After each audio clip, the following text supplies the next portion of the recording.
Assalamualaikum warahmatullahi wabarakatuh. Waalaikumsalam warahmatullahi wabarakatuh.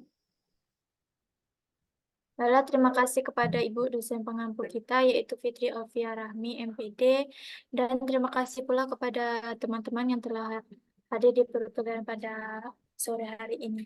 Baiklah, sebelumnya kita memulai presentasi dari kelompok 3. Izin memperkenalkan yang pertama yaitu Aulia Triwardani dengan NIM 230333008. Yang kedua Afifah Sevrian dengan NIM 230330009, dan Naila Dwinova dengan NIM 230330072. Baiklah, di sini kami dari kelompok 3 ingin mempresentasikan hasil diskusi kami tentang sistem gerak pada manusia. Eh, Langsung saja kita memulai presentasi pada sore hari ini. Yang pertama yaitu tentang tulang. Sistem gerak pada manusia ini merupakan suatu mekanisme yang memungkinkan tubuh manusia untuk bergerak dan berinteraksi dengan lingkungan sekitarnya. Sistem gerak ini terdiri dari rangkaian tulang, otot, dan sendi yang bekerja sama-sama untuk menghasilkan pergerakan. Di mana tulang ini berfungsi sebagai kerangka penopang tubuh dan tempat melekatnya otot. Otot yang berkontraksi untuk menghasilkan gaya yang memungkinkan tubuh bergerak. Sedangkan sendi ini memungkinkan gerakan antar tulang.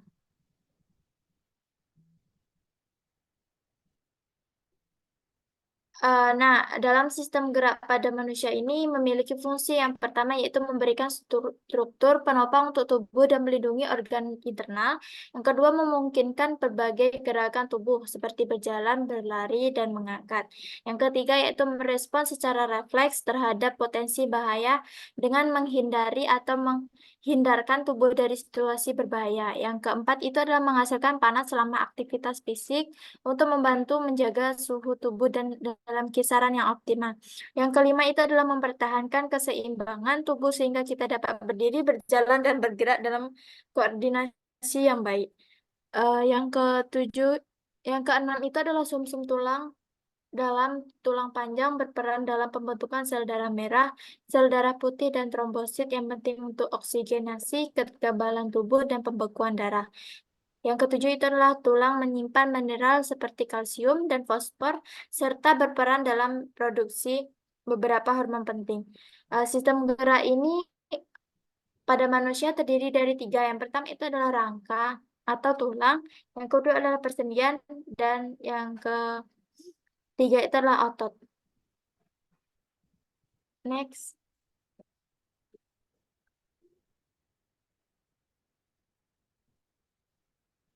Eh, yang pertama itu adalah rangka. Rangka atau tulang pada tubuh manusia termasuk salah satu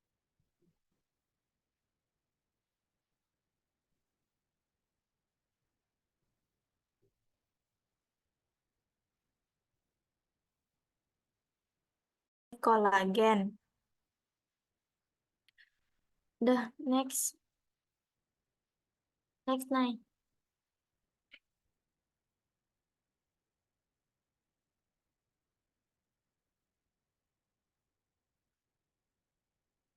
Nah, dalam rangka tulang ini memiliki fungsi yang pertama itu adalah sebagai penegak tubuh, sebagai pembentuk tubuh, yang ketiga adalah sebagai tempat melekatnya otot atau otot rangka, yang keempat itu adalah sebagai pelindung bagian tubuh yang penting, yang kelima itu adalah sebagai tempat pembentukan sel darah merah, yang keenam itu adalah alat gerak pasif. Nah, di dalam kerangka manusia ini dapat dikelompokkan menjadi tiga. Yang pertama itu adalah bagian tengkorak.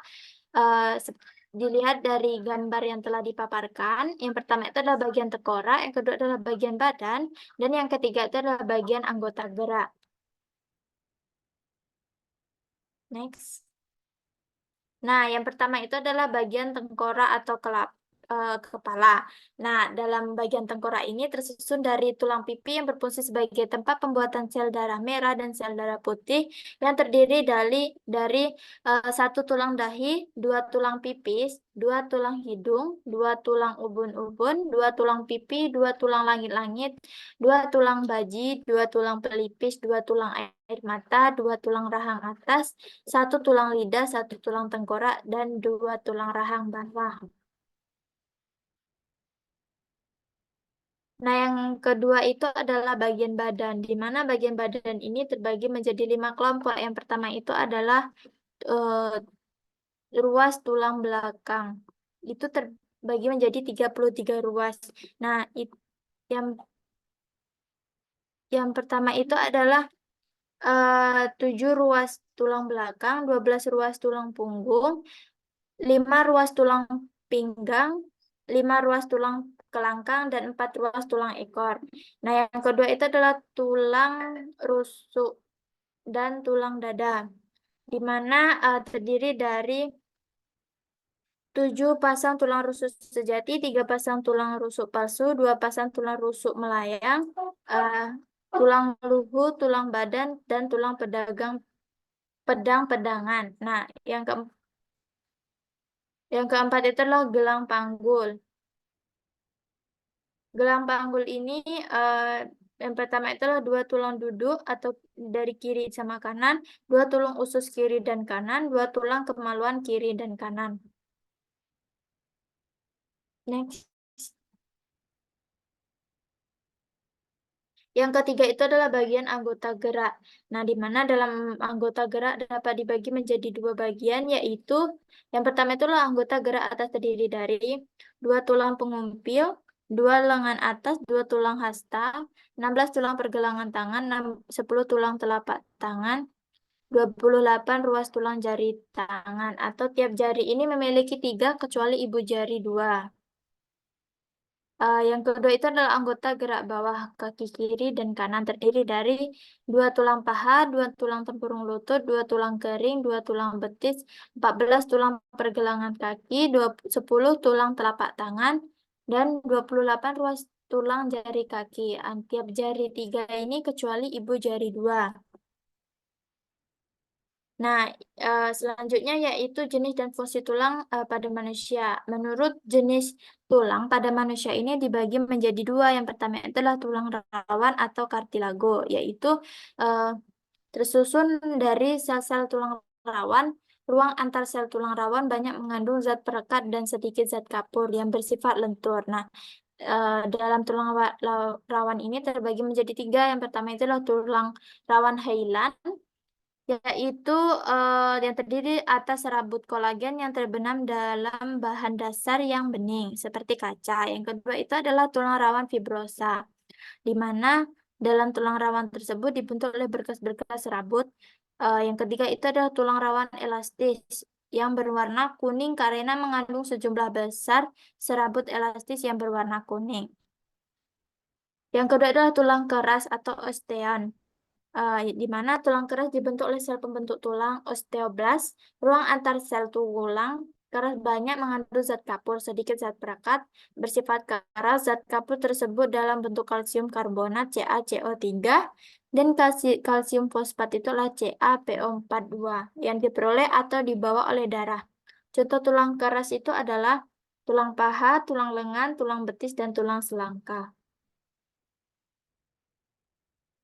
Bentuk tulang yang pertama itu adalah tulang pipa yang bentuknya itu bulat, panjang, tengahnya itu berongga. Contohnya tulang paha, tulang lengan atas, tulang jari tangan yang berfungsi sebagai tempat pembentukan sel darah merah. Yang kedua itu adalah tulang pipi yang bentuknya tuh pipi atau gepeng. Contohnya tulang belikat, tulang dada, tulang rusuk yang dapat berfungsi sebagai tempat pembentukan sel darah merah dan sel darah putih. Yang ketiga itu adalah tulang pendek yang bentuknya itu pendek dan bulat. Contohnya itu adalah ruas-ruas tulang belakang, tulang pergelangan tangan, tulang pergelangan kaki yang berfungsi sebagai tempat pembentukan sel darah merah dan sel darah putih.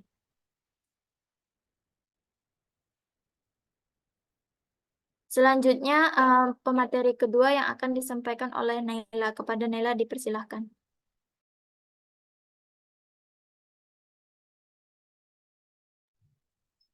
Baiklah, saya akan mempresentasikan materi tentang persendian. Nah, pada kerangka tubuh manusia terdapat kurang lebih 200 tulang yang saling berhubungan. Hubungan antara tulang disebut sendi atau artikulasi. Pada sistem gerak manusia, persendian mempunyai peranan penting dalam proses terjadinya gerak. Menurut sifat gerakannya, persendian dapat dibedakan menjadi 3 macam, yaitu yang pertama, sendi mati atau sinartrosis. Sendi mati atau sinartrosis adalah persendian yang tidak memiliki celah sendi sehingga tidak memungkinkan terjadinya pergerakan, misalnya persendian antar tulang tengkorak. Yang kedua itu sendi kaku atau amfiatrosis. Sendi kaku ini adalah persendian yang terdiri dari ujung-ujung tulang rawan sehingga masih memungkinkan terjadinya gerak yang sifatnya kaku. Misalnya persendian antar ruas-ruas tulang. Yang ketiga yaitu sendi gerak atau diatrosis. Nah, sendi gerak atau diatrosis ini adalah persendian yang terjadi pada tulang satu dengan tulang yang lain, tidak dihubungkan dengan jaringan sehingga terjadi gerakan yang bebas. Nah, sedangkan untuk sendi gerak itu terbagi menjadi 6 bagian. Yang pertama itu adalah sendi engsel. Sendi engsel adalah persendian yang dapat digerakkan ke satu arah. Contohnya itu persendian antara tulang paha dengan tulang betis. Yang kedua, persendian antara tulang lengan dengan tulang hasta. Yang kedua, sendi putar, yaitu persendian yang dapat digerakkan secara berputar. Contohnya persendian antara tulang leher dengan tulang atlas, dan persendian antara hasta dan tulang pengumpil. Yang ketiga yaitu sendi peluru, yaitu persendian yang dapat digerakkan ke segala arah. Contohnya persendian antara gelang bahu dengan tulang lengan atas, dan persendian antara gelang panggul dengan tulang paha. Yang keempat ada sendi pelana, yaitu persendian yang dapat digerakkan ke kedua arah. Contohnya persendian pada ibu jari tangan dan persendian antara tulang pergelangan tangan dengan tulang telapak tangan. Yang kelima ada sendi geser, yaitu persendian yang memungkinkan terjadinya pergerakan pada satu bidang saja atau gerak bergeser. Contohnya persendian pada pergelangan kaki dan persendian pada tulang belakang. Nah, untuk pengikat sendi. Pengikat sendi merupakan jaringan ikat yang sifatnya lentur. Pengikat sendi berfungsi menghubungkan dua atau beberapa tulang yang dapat bergerak, sehingga terbentuklah suatu sendi. Pengikat sendi berfungsi melindungi sendi tersebut dan mencegah pergeseran sendi. Pada pengikat sendi terdapat selaput sendi yang menghasilkan semacam minyak pelumas yang disebut minyak sendi. Minyak sendi membuat sendi dapat bergerak menjadi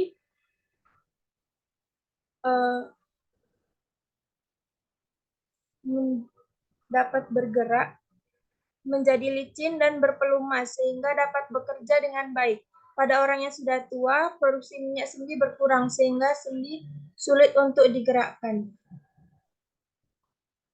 Sekian dari saya kembalikan kepada moderator. Baiklah, selanjutnya pemateri ketiga yang akan disampaikan oleh Afifah. Kepada Afifah dipersilahkan. Baiklah, saya akan menjelaskan tentang otot. Otot adalah suatu jaringan yang mempunyai kemampuan untuk berkontraksi sehingga berperan sebagai alat gerak aktif. Ilmu yang mempelajari otot disebut miologi, yang kita kenal sehari-hari sebagai daging. Sebenarnya adalah sekumpulan serabut otot. Serabut otot tersusun oleh serat-serat otot atau miofri. Serabut-serabut otot pada hakikatnya adalah sel-sel otot. Serabut-serabut otot itu berkumpul menjadi berkas otot. Menurut jenisnya ada 3 macam otot, yaitu yang pertama tuh Ada otot polos. Otot polos memiliki ciri-ciri. Yang pertama, bentukannya gelondong, kedua ujungnya meruncing, dan di bagian tengahnya menggelembung. Yang kedua, mempunyai suatu inti sel. Tiga, tidak memiliki garis-garis melintang atau polos. Yang keempat, bekerja di luar kesadaran. Artinya tidak di bawah petakan otak. Oleh karena itu, otot polos disebut sebagai otot tak sadar. Terus yang kelima, terletak pada otot usus, yang dimana otot saluran peredaran darah, otot saluran kemih, dan lain-lainnya. Yang kedua ada otot lurik. Otot lurik memiliki ciri-ciri. Yang pertama, bentuknya silindris, memanjang. Yang kedua, tanpa adanya garis-garis melintang yang tersusun seperti daerah gelap dan terang secara berselang-seling. Yang ketiga, mempunyai banyak inti sel. Yang keempat, bekerja di bawah kesadaran. Artinya, menurut perintah otak, oleh karena itu, otak lurik disebut sebagai otak sadar. Yang kelima, terdapat pada otot paha, otot betis, otot dada.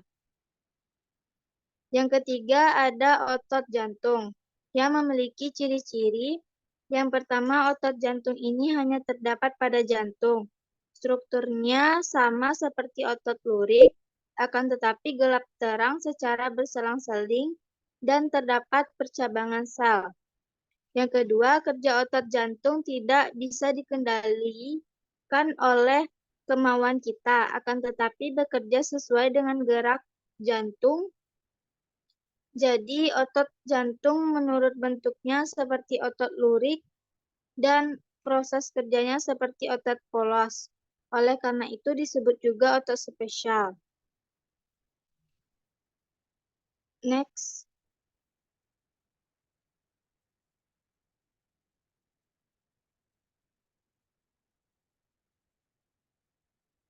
Yang kedua ada kerja otot manusia.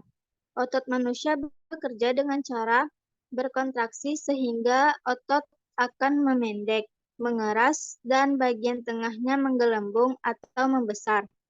Karena memendek, maka tulang yang dilekati oleh otot tersebut akan tertarik atau terekat. Kontraksi suatu macam otot hanya mampu untuk menggerakkan tulang ke satu arah tertentu, agar tulang dapat kembali ke posisi semula. Otot tersebut harus mengadakan relaksasi dan tulang harus ditarik ke posisi semula.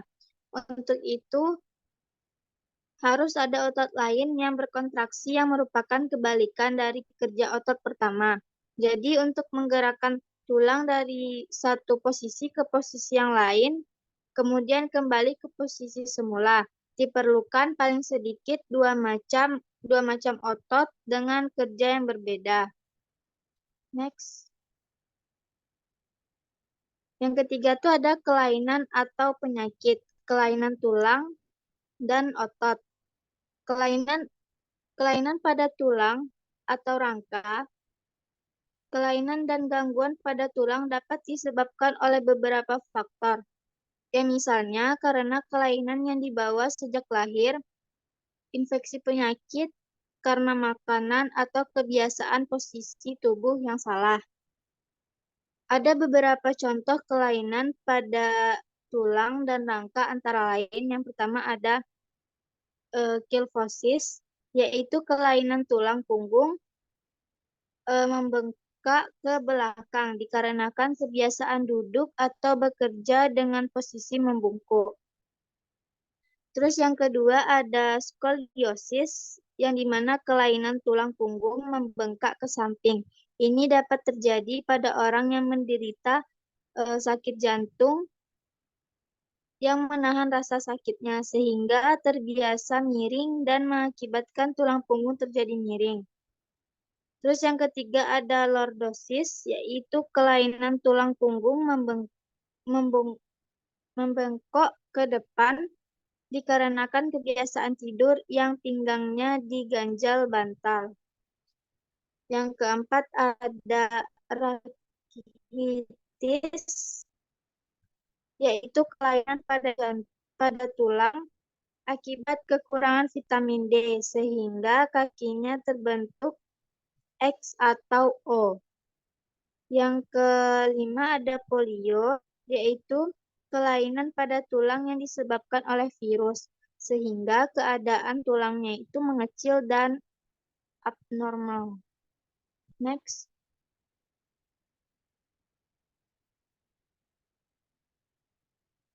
Yang ketujuh ada riketes yang merupakan suatu kelainan pada tulang yang terjadi karena kekurangan zat kapur, fosfor, dan vitamin D. Kelainan ini dapat terlihat dari kaki yang terbentuk huruf O dan huruf E. Yang kedelapan itu ada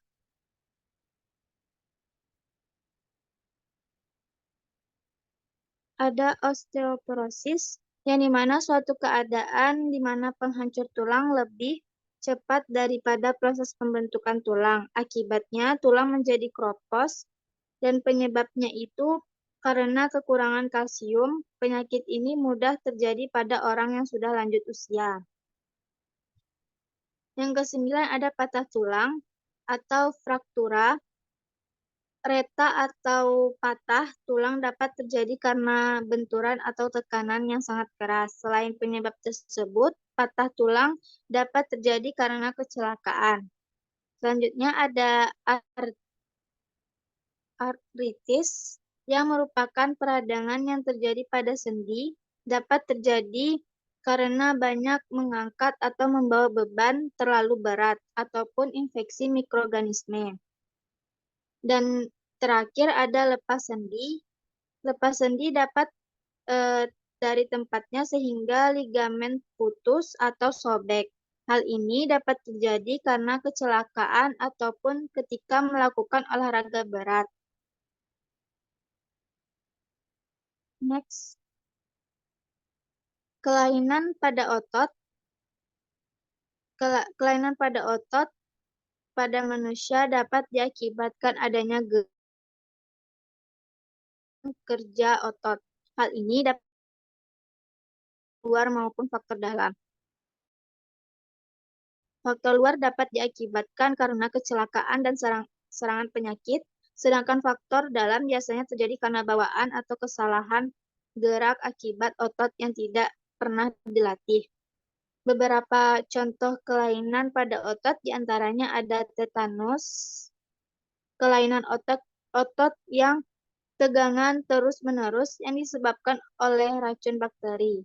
Yang kedua ada atrofi, otot kelainan yang menyebabkan otot mengecil akibat serangan virus polio atau karena otot tidak difungsikan lagi untuk bergerak, akibatnya lumpuh. Baiklah, sekian penjelasan dari saya kembalikan ke Bang Derato. Baiklah, terima kasih kepada Afifah Septrian. Selanjutnya kita masuk ke sesi diskusi. Nah, sesi diskusi ini akan dilanjutkan di diskusi e-learning. Baiklah, hanya itu presentasi dari kelompok 3. Apabila ada salah dan kekurangannya, kami mohon maaf. Kami akhiri. Assalamualaikum warahmatullahi wabarakatuh.